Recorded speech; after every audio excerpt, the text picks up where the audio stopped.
Welcome everyone. So this question was very easy, but literally people got stuck because there was percentage and all of that. But trust me, this is so simple. So the first thing they have told us is a mixture of acid and water of 25 liters contains 20% acid.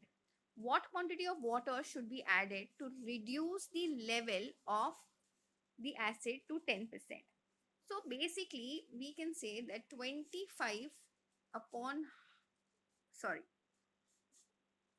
we can say acid percentage, which is what, 20 upon 100 into 25. Now this has to reduce to what, 10%.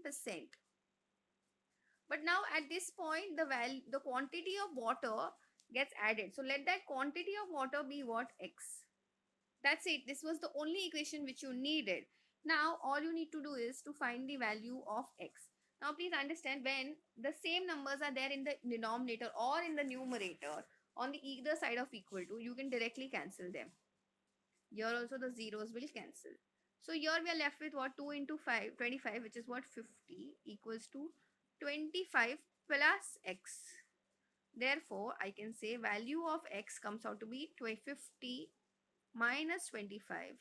That means the quantity of water, which is x, is equals to 25 liters more of water has to be added for the quantity, or for the quantity of acid to reduce to 10%. Okay, that's it for today. I will see you in the next video.